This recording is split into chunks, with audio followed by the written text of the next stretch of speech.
नमस्कार मित्रो, स्वागत आहे तुमचं या व्हिडिओमध्ये. आपण मराठवाड्यातील उच्च शिक्षणाचे वास्तव यावरती एक सीरीज बनवत आहोत आणि त्या सीरीजमधला हा पुढचा म्हणजे 9व्या क्रमांकाचा व्हिडिओ आहे की उच्च शिक्षणाचं वास्तव काय आहे किंवा कशा पद्धतीनं आज या मराठवाड्यातलं उच्च शिक्षण चालत आहे किंवा त्याची दिशा काय आहे. तर यामध्ये आपण मागच्या व्हिडिओमध्ये पाहिलं होतं की विद्यार्थ्यांना महाविद्यालयामध्ये आकृष्ट करण्यासाठी किंवा त्यांची एंगेजमेंट वाढवण्यासाठी आपल्याला काय करता येईल.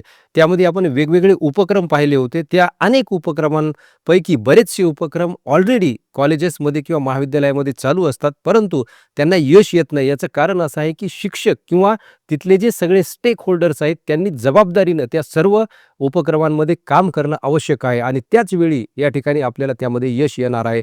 त्या पुढील टप्पा आज आपण पाहणार आहोत, ज्याच्यामध्ये आपण पाहणार आहोत की हे वेगवेगळे उपक्रम कोणते आहेत आणि हे उपक्रम राबवत असताना आपल्याला कशा पद्धतीनं महाविद्यालयात एकंदरीत जे वातावरण आहे ते चांगल्या पद्धतीनं निर्माण करता येईल आणि विद्यार्थ्यांना पुन्हा एकदा आकृष्ट त्या ठिकाणी करता येईल. तर याच्यामध्ये पाहूया जे अजून काही उपक्रम आम्हाला वाटतात, यापैकी काही उपक्रम आमच्या महाविद्यालयामध्ये सुरू आहेत आणि आपण आपल्या महाविद्यालयामध्ये हे उपक्रम सुरू करू शकता. आता याच्यामध्ये बघा, उत्कृष्ट वाचक पुरस्कार. आता हा जो उपक्रम आहे हा विशेषतः लायब्ररीशी किंवा ग्रंथालयाशी निगडीत असलेला उपक्रम आहे आणि या उपक्रमाच्या माध्यमातून दोन प्रकारचे पुरस्कार आपण देऊ शकतो. पहिला पुरस्कार विद्यार्थी आणि दुसरा शिक्षक किंवा विद्यार्थी आणि शिक्षक असे दोन गट करून आपण त्यांना उत्कृष्ट वाचक पुरस्कार हा देऊ शकतो. याची निवड आपण वर्षाला त्या ठिकाणी करू शकतो. यामध्ये ग्रंथ भेट देऊन, प्रमाणपत्र देऊन किंवा इतर काही बक्षीस देऊन या ठिकाणी वाचनाची आवड विद्यार्थ्यांमध्ये निर्माण व्हावी यासाठी हा उपक्रम आपण राबवू शकतो. तर असं हे अतिशय सोपं आहे, फार याच्यामध्ये काही अवघड नाही. जर ग्रंथपालाने किंवा तिथल्या प्राचार्यांनी ठरवलं तर अशा प्रकारचा उपक्रम तो चालू शकतो आणि हा उपक्रम चालवत असताना त्याला एक जे दर्जा म्हणतो आपण तो राखला गेला पाहिजे. त्याची त्या ठिकाणी काही निकष हे ठरवले पाहिजे आणि त्या निकषानुसार आपण त्या पुरस्कार दिला पाहिजे. तर अशा पद्धतीने हा एक महत्त्वाचा उपक्रम आपल्याला राबवता येतो. दुसरा एक अतिशय महत्त्वाचा उपक्रम हा काही महाविद्यालयांमध्ये असेल देखील. उत्कृष्ट शिक्षक व उत्कृष्ट विभाग हा पुरस्कार देणं गरजेचं आहे. याचं कारण असं आहे की सगळे जे प्राध्यापक आहेत किंवा शिक्षक आहेत ते काम करतात, परंतु ते काम करत असताना त्यांना प्रेरणा मिळणं गरजेचं आहे आणि जर काही प्रेरणा मिळत असेल, आपल्या पाठीवरती शाबासकीची थाप पडत असेल, तर त्या शिक्षकांना, त्या विभागांना काम करायला अजून ऊर्जा त्या ठिकाणी मिळते आणि चांगलं काम या ठिकाणी होऊ शकतं. म्हणून हा पुरस्कार देखील त्या महाविद्यालयाला सुरू करता येईल. परंतु हे करत असताना तो पुरस्कार कसा आणि कोणत्या पद्धतीने द्यायचा हे ठरवणं गरजेचं आहे. ज्याच्यामध्ये आपण काय करू शकतो, काही क्रायटेरिया त्या ठिकाणी लावू शकतो किंवा आपण त्याला काही कसोटी लावू शकतो की हा पुरस्कार ही पात्रता ग्रहण केल्यानंतर देण्यात येईल. अशा प्रकारचे काही नियम आपण तयार करू शकतो, ज्याच्यामध्ये टीचिंग, लर्निंग, इव्हॅल्युएशन, त्याचबरोबर रिसर्च, स्टुडंट प्रोग्रेशन असे काही मुद्दे त्या क्रायटेरियामध्ये आपण घेऊ शकतो आणि त्यांच्या आधारे उत्कृष्ट शिक्षक हा पुरस्कार आपण देऊ शकतो. तो जर त्या मोजपट्टीमध्ये बसत असेल तर हरकत नाही, आपण तो पुरस्कार दिला पाहिजे. मग हा आपल्याला फ्लेक्सिबल ठेवायचा आहे की याची काठिण्य पातळी वगैरे हे सगळं तो प्राचार्य किंवा IQAC किंवा त्या ठिकाणी त्या समितीमध्ये असलेले सदस्य ठरवू शकतात. तर हा एक महत्त्वाचा भाग आहे. त्यानंतर उत्कृष्ट विभाग. एखादा विभाग अतिशय चांगलं काम करत असेल आपल्या महाविद्यालयामध्ये तर त्याला उत्कृष्ट विभाग हा पुरस्कार देखील आपल्याला देता येईल. म्हणजे काय, तर एखाद्या विभागामध्ये विद्यार्थ्यांशी रिलेटेड असलेली जी कामे आहेत किंवा त्यांची प्रोग्रेशन आहे ही जर चांगली असेल किंवा त्यालाही एक मापदंड लावून आपल्याला तो पुरस्कार देता येईल. त्या विभागाने किती इव्हेंट घेतलेले आहेत, किती विद्यार्थी त्यांच्याकडे येतात किंवा कशा पद्धतीनं त्यांचं टीचिंग लर्निंग होते, एकंदरीत त्या पूर्ण विभागाची आपण जे आहे ती मोजपट्टी करून त्या ठिकाणी त्यांना तो पुरस्कार देऊ शकतो. त्यानंतर पुढचा एक महत्त्वाचा मुद्दा या ठिकाणी आपल्याला वाटतो तो म्हणजे जिल्हा युवक किंवा सांस्कृतिक महोत्सव. आता दरवर्षी आपल्या विद्यापीठामध्ये युवक महोत्सव होत असतो आणि तो युवक महोत्सव या ठिकाणी सगळे जिल्हे मिळून किंवा सगळे विद्यापीठातील महाविद्यालय मिळून त्यांचा सहभाग त्यामध्ये असतो.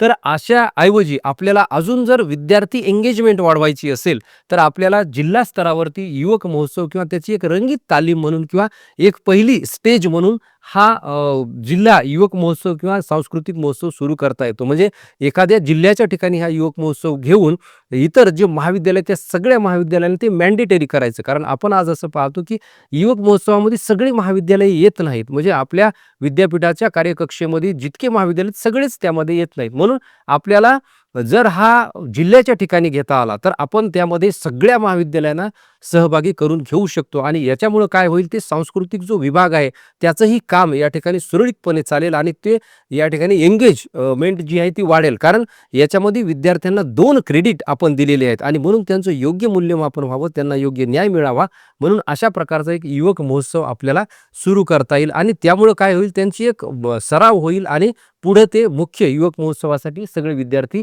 पात्र होतील. हा एक महत्त्वाचा उपक्रम या ठिकाणी मला वाटतो. त्यानंतर पुढचा अजून महत्त्वाचा उपक्रम जो आहे तो कंटिन्युअस असेसमेंट किंवा इंटरनल असेसमेंट ज्याला आपण म्हणतो. तर आपण आता सध्या काय करतो, की क्लासरूम टेस्ट या ठिकाणी विद्यार्थ्यांच्या घेत असतो. जो तो प्राध्यापक किंवा जो तो शिक्षक ज्या त्या विषयाच्या वेगवेगळ्या अशा परीक्षा घेत असतो. परंतु हे घेत असताना आपण जर अंतर्गत परीक्षा म्हणून याला कन्सिडर केलं, हे जे कंटिन्युअस असेसमेंट आहे त्याला जर आपण अंतर्गत परीक्षा म्हटलं आणि विद्यापीठाची परीक्षा जशी होती त्या पद्धतीनं जर आपण परीक्षा घेतली तर याला चांगला अजून रिस्पॉन्स मिळू शकतो. कारण ही गोष्ट आम्ही केलेली आहे आणि आमच्याकडं अशा या ठिकाणी खूप मोठा प्रतिसाद या परीक्षांना मिळाला होता. म्हणून क्लासरूम टेस्ट घेण्याऐवजी एक वेळापत्रक तयार करायचं संपूर्ण महाविद्यालयाचे आणि त्यानुसार विद्यार्थी बोलवायचे आणि त्यांची परीक्षा घ्यायची. एक आठवडा ठरवायचा आणि त्या आठवड्यामध्ये 2 इंटरनल टेस्ट किंवा पहिली टेस्ट किंवा पहिलं असेसमेंट आणि त्यानंतर दुसरं असेसमेंट असं आपल्याला घेता येईल. म्हणजे 2 घेता येतील किंवा 1 घेता येईल, परंतु सगळ्या विद्यार्थ्यांना एकाच वेळी आपल्याला बोलवता येईल. आता याच्यामध्ये प्रश्न काय तयार होतो, की इतकी मोठी संख्या पुन्हा ते त्याच पद्धतीने आपल्याला राबवावं लागतं. म्हणून याच्यामध्ये खूप अडचणी त्या ठिकाणी येऊ शकतात. टीचिंग आवरवरती याचा परिणाम होऊ शकतो. अशा वेळेस आपल्याला याच्यामध्ये एक पर्याय देखील काढता येईल. तो पर्याय म्हणजे विभागवार, म्हणजेच फॅकल्टी वाईज किंवा स्ट्रीम वाईज ह्या परीक्षा घेता येतील. म्हणजे ह्युमॅनिटीज जर असेल तर ह्युमॅनिटीजमध्ये आपण काय करू शकतो, की ह्युमॅनिटीजचा एक टाइम टेबल बनवायचा, संपूर्ण जितके विषय असतील ह्युमॅनिटीजमध्ये आणि तेवढ्या विद्यार्थ्यांना आपण त्या त्या आठवड्याचा वेळ द्यायचा आणि त्यांची परीक्षा घ्यायची. सायन्स फॅकल्टीच्या बाबतीतही आपण तसंच करू शकतो, की सायन्सचे जे विद्यार्थी आहेत या वेळेमध्ये तुम्ही यायचं आणि ह्या इंटरनल परीक्षा द्यायच्या. कॉमर्ससाठी तशाच पद्धतीनं. म्हणजे संपूर्ण महाविद्यालयाची जरी परीक्षा आपल्याला एकदाच घेता येत नसेल, तशी अडचण असेल, तर आपल्याला स्ट्रीम वाईज त्या परीक्षा घेता येतील. म्हणून हे इंटरनल जे असेसमेंट आहे हे विद्यार्थ्यांचं अशा पद्धतीने करता येईल आणि त्याला काय होईल, एक वेळ मिळेल, सगळे विद्यार्थी येतील आणि एक परीक्षेचं वातावरण म्हणजे मुख्य परीक्षेच्या अगोदर सराव परीक्षेचं जे वातावरण आहे ते निर्माण होईल आणि याच्यातून देखील एंगेजमेंट वाढण्याचा खूप मोठा जो आपल्याला फायदा होईल तो या ठिकाणी होणार आहे. त्यानंतर वर्षाच्या सुरुवातीला हे अनेक महाविद्यालयामध्ये आपण घेत असतो इंडक्शन प्रोग्राम. परंतु या इंडक्शन प्रोग्राममध्ये आपण काय घ्यायचं, तर या ठिकाणी एकूणच आपल्या महाविद्यालयाचं जे शैक्षणिक म्हणजे एज्युकेशनल कल्चर कसं आहे, ॲटमॉस्फिअर कसं आहे, याची जाणीव पहिल्याच वर्षी त्या विद्यार्थ्यांना करून देणं गरजेचं आहे. आपल्या महाविद्यालयाचे नियम कोणते आहेत, विद्यार्थ्याच्या रिस्पॉन्सिबिलिटीज कोणत्या आहेत, त्यांची ड्युटीज कोणत्या आहेत किंवा कर्तव्य जबाबदारी, ह्या सगळ्या गोष्टींची माहिती इत्यंभूत त्यांना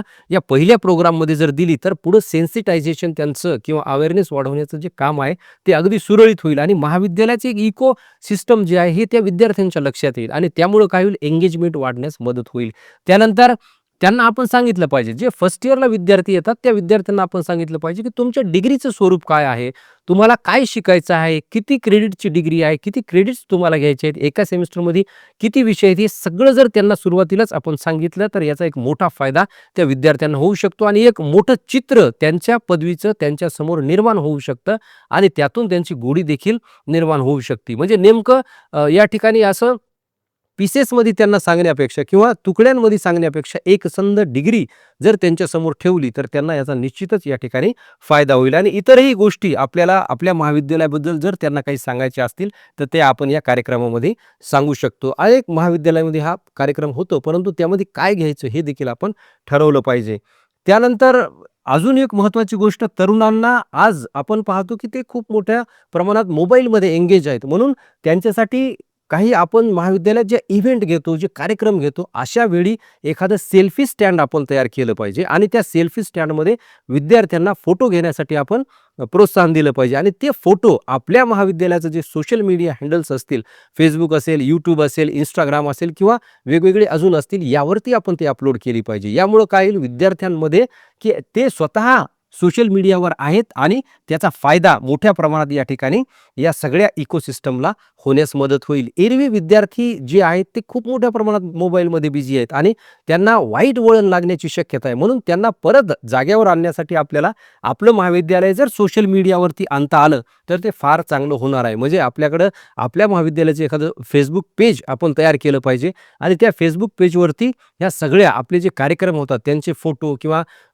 इतरही ज्या घटना या ठिकाणी चांगल्या आपल्या महाविद्यालयामध्ये घडतात, जे उपक्रम असतात त्याची माहिती आपण टाकली पाहिजे आणि याच्यातून काय होईल ते विद्यार्थी पाहतील आणि त्यांनाही वाटेल की आपली देखील सेल्फी आपल्या महाविद्यालयाच्या पेजवरती आली पाहिजे किंवा आपलं देखील काहीतरी काम, आपला देखील फोटो, आपला देखील व्हिडिओ त्या ठिकाणी या सोशल मीडियावर आपल्या महाविद्यालयाच्या आला पाहिजे असं त्यांना वाटेल. आता हे सगळं करत असताना सगळ्यात मोठी जबाबदारी जी आहे ती शिक्षकांवरती आहे किंवा एकूणच प्राचार्य, IQAC आणि शिक्षक या सगळ्यांची आहे. याच्यामध्ये त्यांना खूप मोठं काम करणं आवश्यक आहे, जबाबदारी घेणं आवश्यक आहे. आज आपण पाहतो की नुसते आपण विद्यार्थी असे आहेत किंवा विद्यार्थी तसे आहेत असं म्हणत असतो किंवा त्यांना आपण दूषणं लावत असतो. परंतु हे लावण्यापेक्षा हे काही प्रयोग करणं आज आपल्या हातामध्ये आहे आणि हे जर प्रयोग आपले यशस्वी झाले तर पुन्हा एकदा आपल्या महाविद्यालयामध्ये विद्यार्थ्यांची संख्या ही या ठिकाणी निश्चितच येणार आहे. परंतु त्यासाठी आपल्याला कष्ट करणं आवश्यक आहे किंवा तशी तयारी आपण या ठिकाणी केली पाहिजे. तर हे अशा प्रकारचे उपक्रम आपण आपल्या महाविद्यालयामध्ये राबवूयात आणि विद्यार्थ्यांना आपल्याकडे आकृष्ट करूयात. आता यापैकी अनेक उपक्रम जे आहेत ते आमच्या महाविद्यालयामध्ये आम्ही राबवतो आणि त्याला थोड्या बहुत प्रमाणात आम्हाला आता रिस्पॉन्स मिळतोय. परंतु अजून हे उपक्रम अधिक चांगल्या पद्धतीनं, जबाबदारीनं आम्ही राबवण्याचा प्रयत्न करणार आहोत आणि त्यामुळं याच्यावरती काय परिणाम होईल हे देखील आम्ही पाहणार आहोत. तुमच्याकडे अजून कुठले उपक्रम राबवत असता किंवा तुम्ही अजून कोणते उपक्रम तुम्हाला वाटतं की हे महाविद्यालयाच्या दृष्टीनं उपयोगाचे आहेत याबद्दलचे निश्चितच कमेंट तुम्ही खाली कमेंट सेक्शनमध्ये द्या. त्याचा आपण निश्चित विचार करू. भेटूया पुढच्या व्हिडिओमध्ये. धन्यवाद.